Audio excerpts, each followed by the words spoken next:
श्रीलंका पाकिस्तान को शिकस्त देकर छठी बार एशियन चैंपियन बन गया। पाकिस्तानियों का एशिया कप जीतने का ख्वाब अधूरा रह गया। T20 एशिया कप के फाइनल में श्रीलंका ने पाकिस्तान को बआसानी शिकस्त दे दी। श्रीलंका के 171 रन्स के हदफ के ताक़ुब में पाकिस्तानी बैटर्स मुकर्ररा 20 ओवर्स में 147 रन्स ही बना सके। मोहम्मद रिजवान 49 गेंदों पर 55 रन्स बनाकर नुमायां रहे। इससे कबल 58 के मजमूई स्कोर पर आधी टीम के पवेलियन लौटने के बाद भानुका राजापक्षा की शानदार बैटिंग की बदौलत श्रीलंका ने मुकर्ररा 20 ओवर्स में 6 विकेटों पर 170 रन्स बनाए। राजापक्षा 45 गेंदों पर 71 रन बनाकर नॉट आउट रहे।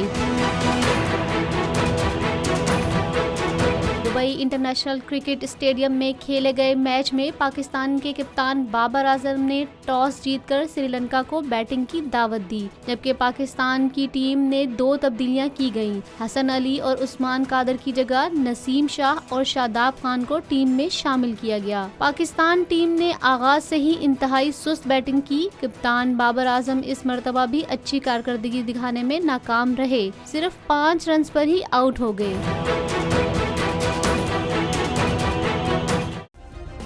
सब्सक्राइब करें और बेल दबाएं ताकि कोई खबर रह न जाए।